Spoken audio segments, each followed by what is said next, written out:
vou fazer o relato sobre a minha vida, né, como Wapixana. Eu sou como eu falei antes, sou da comunidade indígena Pium, que fica na fronteira do Brasil com a Guiana. Todos os meus pais são dessa comunidade indígena. E meu pai é Macuxi, minha mãe é Wapixana, e todos meus avós também são do povo Macuxi Wapixana, também de uma transição, né? E a minha vida de formação foi na comunidade indígena, a minha vida tradicional de formação, tanto na cultura Macuxi como na cultura Wapixana. E depois veio o histórico, né, de formação escolar, que também foi dentro da comunidade indígena. Meu pai também é professor indígena e também ele foi meu dos professores na educação escolar. Além da educação indígena, que também nós trabalhamos diariamente na comunidade indígena. E depois a minha formação, um pouco que nós chamamos de formação escolar nível técnico e médio, também foi dentro da comunidade indígena, que foi no Centro de Formação em Cultura Raposa Serra do Sol, que fica localizado na região Surumu, na fronteira com do Brasil e Pacaraima. No Centro de Formação, passei 5 anos participando dessa formação com outros jovens de povos indígenas. E depois, minha experiência foi participar do movimento indígena em 99, junto ao Conselho Indígena de Roraima, com uma atividade voluntária, acompanhar a política do CI. Fez um trabalho de pesquisa durante 1 ano sobre a vida do CI, desde a década de 70, e daí também foi participando da formação política do movimento indígena, antes com meu pai, que era Tuxaua, e depois com a liderança indígena, como o Jaci, como Jerônimo, o Davi Copenau também que participava, e participava também como convidado deles na assessoria, na relatoria e de vez em quando na política como representação do movimento indígena. E daí também surgiu na Grande Assembleia, em 2003, a minha indicação para concorrer a uma bolsa de estudo, uma parceria do CI com uma universidade chamada Catedral Cooperação Técnica, e eu ganhei essa bolsa no curso de administração com habilitação em sistema para informação. E passei novamente 5 anos de formação em Boa Vista. Foi uma época difícil, porque foi em 2003, época em que nós enfrentamos de frente a luta pela demarcação e homologação da Raposa Serra do Sol, e toda a elite lá anti-indígena estava nessa faculdade. Era muito discriminado, mas a gente conseguiu ficar durante 5 anos também nesse trabalho. E o mais interessante é que na minha banca de defesa, de dissertação de tese, tinha só pessoas economistas e militar, né? Tiveram durante 15 minutos perguntas muito complexas, né? Mas eu já tinha uma orientação jurídica para poder respondê-los na forma que a gente está discutindo. E o grande avanço que eu teve e resposta é que eu já tinha estudado tudo, né? Como indígena respondi e como brasileiro respondi na ponta de que deveria. Como, por exemplo, o militar me perguntou se os indígenas realmente estavam vendendo o território nacional, né? E a gente dizia que a gente não está vendendo porque quem é responsável do país é o presidente. E o presidente é um popular que é Lula na época, e que com certeza não é a nossa competência vender nenhuma territorialidade, porque a gente não tem propriedade, né? E resiste como indígena. E é competência dos próprios militares fazer a defesa do território nacional e nas fronteiras onde nós estamos localizados. O economista perguntava para a gente se a gente era realmente as pessoas que estavam atrasando o desenvolvimento do Estado e principalmente do país. Falava que não, que toda a riqueza que tem em nosso país está sendo construída com diversos povos e nações, inclusive o indígena. Que a economia não é ter boa produção ou em grande quantidade, mas é ter uma igualdade de distribuição da economia que tem em cada estado, em cada país também. E a gente discutiu na forma bem coletiva para dizer para eles que tanto o indígena como o pequeno agricultor, os quilombolas também, contribuem com a economia do estado.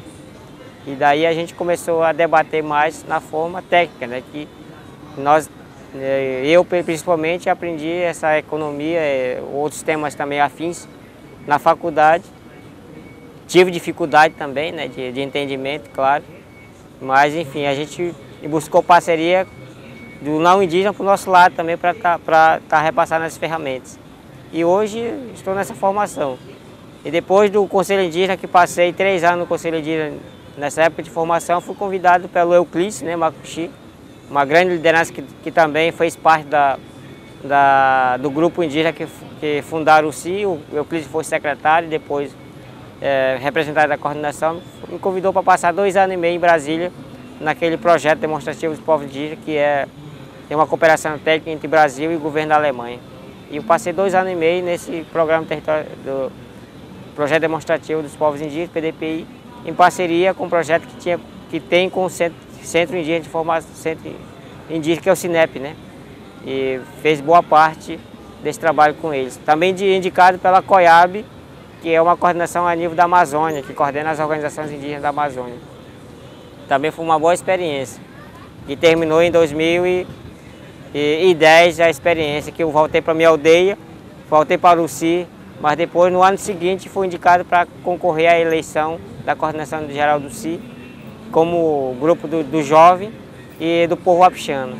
E também foi eleito, né, em 2011, em março, foi empossado, e hoje eu estou nessa caminhada de formação. Então, a interação que eu faço, a reflexão que eu faço, que é importante essa relação do conhecimento tradicional indígena organizacional em vários sistemas, mas também essa relação organizacional que é externo, porque a maioria das organizações indígenas ela não tem um sistema tradicional indígena, porque toda a burocracia, né, todo o sistema administrativo ainda é do não indígena, porque mexe com dinheiro, né? E na nossa tradição a gente não mexe com recurso na forma organizacional, como o Tuxaua, por exemplo. O Tuxaua é um grande líder, tipo um governador, mas ele não mexe com recurso, né? Ele apenas organiza e delibera, junto com o seu conselheiro. E, enfim, hoje eu estou com 1 ano e 3 meses na coordenação do CI, e graças ao apoio da liderança indígena. Minha base, desde os 5 anos, eu acompanhei o movimento indígena e nessa luta, e agora estou começando a aparecer, né? Porque não posso dizer que eu tenho 41 anos de luta como o CI tem, porque não tenho nem a idade do CI, né? Quase nem a metade da idade do CI. E a gente está nessa experiência, graças à união também do povo wapixana com o povo Macuxi, né? Historicamente, que era reconhecido como rivais culturais, tradicionais, mas hoje essa aliança, né, pela luta da Raposa Serra do Sol, onde também está incluído o povo wapixana e o povo Ingaricó, né? E nós estamos com essa realidade. E essa minha formação é referência a nível nacional e local, né? Hoje nós temos grande avanço de formação de jovens, nessa formação política e técnica das lideranças indígenas. E o avanço do CI está dando graças a essa participação dos jovens mesmo, da geração. As 240 escolas que nós temos no estado de Roraima trabalham essa formação política e técnica. Todas as assembleias do CI é prioridade levar jovens, mulheres também para participar das nossas assembleias.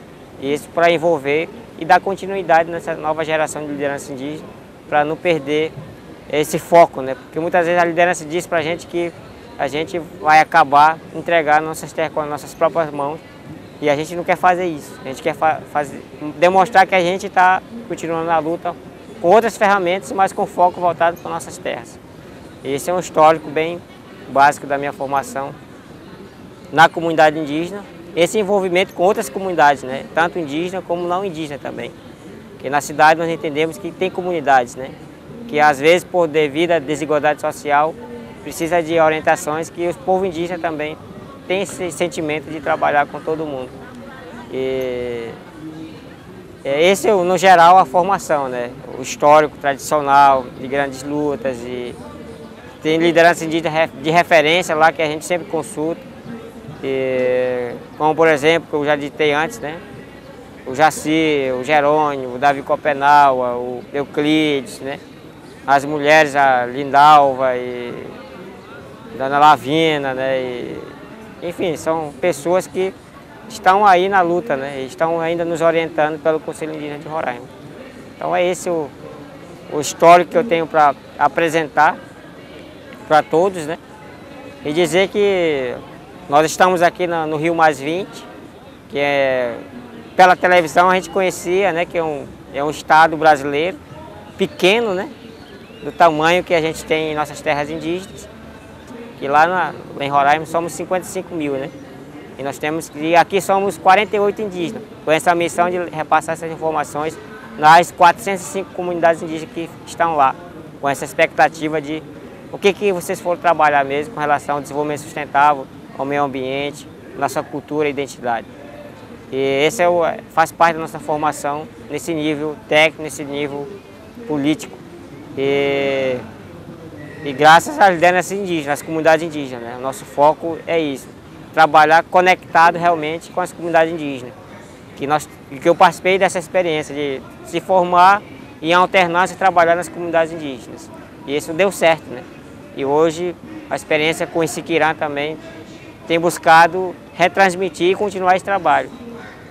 Estudar na faculdade, universidade ou ensino médio na cidade e trabalhar na comunidade indígena. Esse envolvimento direto com as comunidades indígenas. E isso está dando certo, eu acredito que isso poderá ser aprimorado com mais ferramentas, com mais pessoas também, com mais pessoas formadas, né? E isso faz parte de toda a perspectiva que a gente tem como povo indígena. E o Conselho Indígena de Roraima, que sempre é a nossa organização que batalhou para ter esses eixos, né? Identidade, autonomia e terra também para todos, né? E esse é o trabalho do CI e sempre o CI está aí, né? O CI também tem os aliados antigos e tem os aliados também atuais que somam força para trabalhar a formação, tanto minha, que estou aqui, mas também como outros que estão aí se formando, né? É isso. Na verdade, eu saí da comunidade mesmo, demorando anos para voltar, quando foi entrar na faculdade, realmente. Eu saí com 13 anos da minha aldeia e fui para Raposa Serra do Sol fazer essa formação em nível técnico. E depois, com 19 anos, eu voltei para a cidade, mas não em qualquer lugar, fiquei na sede do Conselho Indígena. E eu passei mais 6 anos lá. E de lá para cá, com 19 anos, já estou com 29, né? Já estou com 10 anos que não volto para a minha aldeia, de onde eu nasci, onde eu brinquei, né? Onde eu esteve com meus amigos lá indígenas. E eu teve a felicidade quando eu vim para a cidade, de morar com grande liderança indígena, né? Eu fiquei com a família do seu Jaci. Na verdade, eu morei no CI, né? Eu não morei fora. Eu morei no CI, sempre morei no CI. E quando eu saí do CI, eu fui morar aqui. São dois momentos, né? Um, você não morar morar em Boa Vista, que é uma cidade pequena, e outra é você morar em Brasília, que é uma cidade mais ou menos grande, né? E complexa. Então. Nós tivemos um grande impacto, né? Em Boa Vista, por exemplo. Boa Vista não posso dizer que não teve muita dificuldade, porque a gente esteve no meio dos parentes, né? E Boa Vista tem muito parente, tem 30 mil indígenas morando lá. E muito conhecido que eu tenho lá, né? Eu não tive muita dificuldade. E é perto da minha aldeia, né? Tem um trânsito bem perto. Agora, a maior dificuldade que eu tive na cidade, no geral, foi em Brasília. Porque Brasília lá tem pessoas que são muito fechadas, né? E para nós que chegava na aldeia, Brasília só tinha gente, não índio, né? Com todo respeito aos aliados, que só queimam índio, né? Um exemplo do Galdino. A maior dificuldade de moradia mesmo, de adaptação, foi em Brasília, né? Que é uma cidade planejada, teoricamente, não é só num pequeno espaço, mas ao redor é um planejamento diferente, né? E a adaptação que a gente teve, né? Fui com minha família, fui com meu filho, né? O Merrim, que na época tinha 5 meses. E na verdade ele está se adaptando agora na aldeia, né? Porque ele viveu 2 anos na cidade e agora ele está hoje na aldeia, está estudando, está continuando o trabalho cultural, né? Com os avós. Porque na nossa cultura o primeiro filho fica com o avô, né? Aí o segundo, a responsabilidade é dos pais, lá na minha família. E adaptação de diálogo com as pessoas, apesar de ter a sede da FUNAI lá, mas é muito corrido, né? Tem muitos parentes lá. Só que a gente nunca perdeu essa conexão com outros parentes, né? O Euclides estava lá, a família do Euclides estava lá, e outros parentes que a gente foi conhecendo, e outros amigos não indígenas também que a gente conheceu. E a gente começou a se articular. E, assim, uma perspectiva e um grande aliado nosso que a gente aprendeu com meu pai, né? E meu pai também é formado em matemática, ele também tem sua história de convivência na cidade. Ele foi comentando para a gente como é que a gente poderia sair para fora. E essa metodologia eu usei também em cada lugar, né? De nunca estar desconectado com as pessoas que você conheceu. E a gente manteve esses contatos e a gente sempre ia para lá. Mas a grande dificuldade foi a adaptação mesmo, social, né? Trabalhar, estar lá junto, e o ambiente também, muito carro, né? Um ambiente muito poluído também, muita fumaça, muita zoada, né? Muito incômodo. Foi a dificuldade que a gente teve. Produtos também muito caros, né? Também a gente também tem, que é lá uma cidade e, por exemplo, farinha que não tem, né? A gente produz fruta, a gente come muita fruta, muito peixe. Todos são produtos que vêm de fora, mas muito caros. Então são nessa parte social. Agora é uma cidade onde está o centro do poder, né? É um centro do poder, onde tem muita informação e a gente conseguiu também fazer essa conexão lá. Não é só eu estar no Ministério do Meio Ambiente, mas só que eu também participava de outras atividades fora. Dos acampamentos Terra Livre que eu nunca participei em 2008, né? E de lá para cá eu venho participando já. E esse é importante, esse trabalho nosso, né? Essa articulação. E com certeza esse interesse, esse empenho veio cedo demais para mim estar na presidência do Conselho Indígena de Roraima, né? Que a média de estar no Conselho Indígena de Roraima tem uma idade de 45 anos para cima. E eu quebrei o protocolo da liderança indígena, né? Um pouco, os mais velhos, né? Primeiro jovem na história e o primeiro Wapixana na história do CIA a ter essa cadeira que é muito respeitada, né? Lá por nós, povos indígenas, e principalmente por cada comunidade indígena. Mas é todo um trabalho conjunto nosso, né? Nós temos um princípio da comunidade indígena, desde a nossa estadia em cada lugar, seja na comunidade ou seja na cidade. Mas a gente tem essa dificuldade, mas também a gente tem essa perspectiva de melhoria, né? Adaptação. E hoje nós estamos aqui no Rio de Janeiro, é outro ambiente, apesar de passar 10 dias, mas é um ambiente que a gente tem dificuldade também, né? Seja de trânsito, seja de alimentação, seja do ambiente, né? E eu estou aqui tentando ajudar outros parentes que estão aí, que são 5 povos, né? Desde o Yanomami, e Equano, que são mais distantes, que tem pouca adaptação, né? Mas a gente está aí para conscientizá-lo e eu respeito com todos também, né? Esse é o nosso trabalho. Eu não posso dizer a receita, né? Nem estratégia também, mas essa conexão que tive no movimento indígena, pelo CI, foi desde base, né? Por exemplo, minha entrada no Centro de Formação e Cultura Raposa do Sol foi uma indicação do povo Wapixana. Todo foi indicação coletiva da Assembleia Geral do Conselho Indígena de Roraima, que aconteceu em 2003. Foi uma indicação da Assembleia das lideranças que compõem a região onde eu moro. E minha participação na universidade foi uma indicação da reunião ampliada dos conselheiros do Conselho Indígena de Roraima, né? Então tudo foi uma indicação e meu interesse também, porque a liderança tem toda a autonomia, né? Os mais velhos sempre selecionam as pessoas e vai perguntando. E eu tive também um comportamento adequado, né? Também eles observam muito o comportamento da liderança indígena, né? Desde a vida pessoal, né? Por exemplo, na cidade tem tudo, né? Só coloca na cidade tem tudo, tem bebida, tem festa, tem... Mas esse aí é aqui. Na comunidade indígena você é outra coisa. Então cumpra o que tem na comunidade indígena. E isso é um desafio que eu consegui, né? Cumprir. E hoje é o nosso grande aliado de ter um comportamento indígena mesmo na cidade com muito respeito, né? E essa conexão é uma experiência que eu convivi e que hoje essa experiência está sendo trabalhada na Universidade Federal, num projeto lá do Isiquirã, né?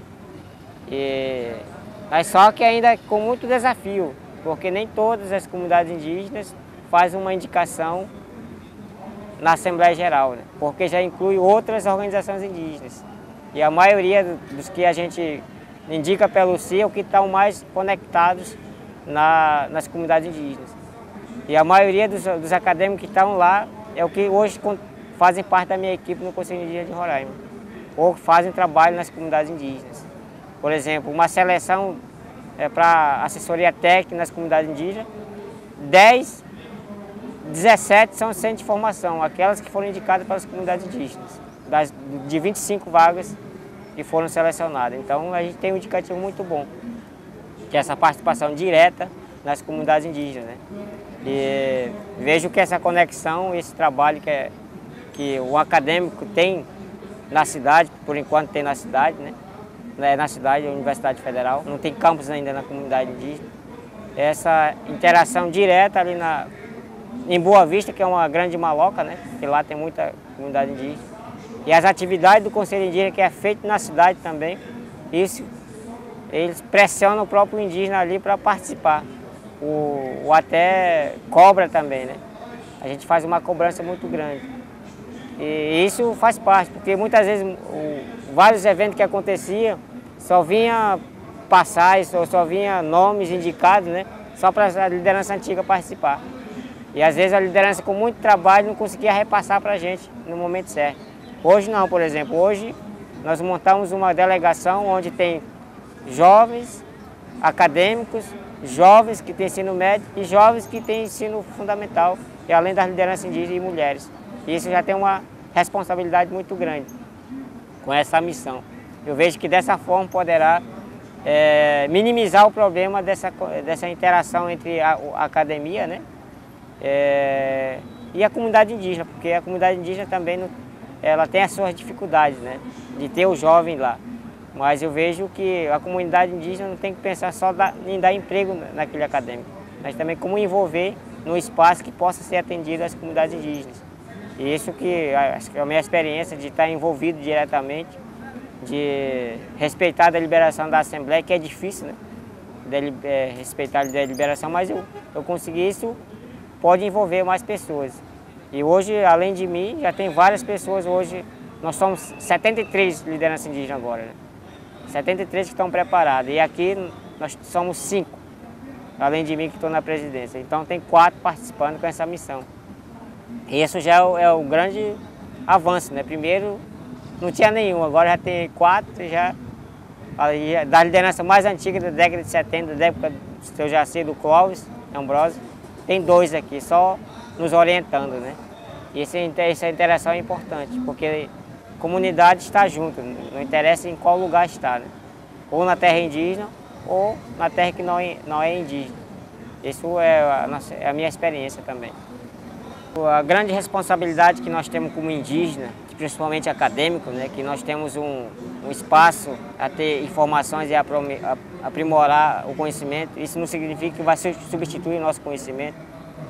E principalmente para aqueles acadêmicos que nem língua falam, nem às vezes moram mais tempo, né, na cidade, porque talvez seja um grande erro nosso, né, nas comunidades indígenas, porque a maioria, quando faz inscrição, só precisa do RANI, né? E entra todo tipo de índio, aqueles que moram na cidade ou aqueles que moram na comunidade indígena.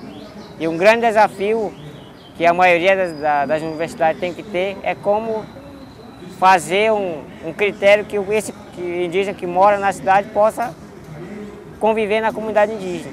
É o que nós estamos fazendo em Roraima, que a maioria dos indígenas são moradores, são indígenas da cidade, não são indígenas na cidade, né? Aqueles que estão em trânsito, que estão atendimento, né? São 2 diferenças.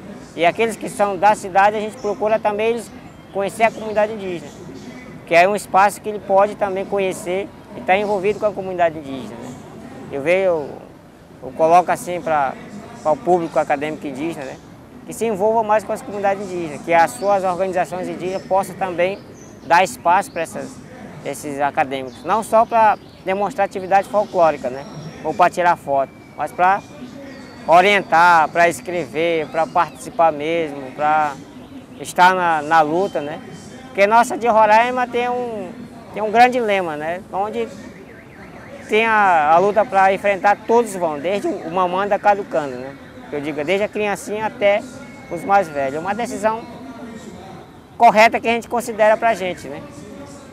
E a gente tem esse trabalho. Então, o que eu posso dizer para todos, né? Que não deixe de lado as comunidades indígenas, principalmente. Que é lá que está o espaço maior, né?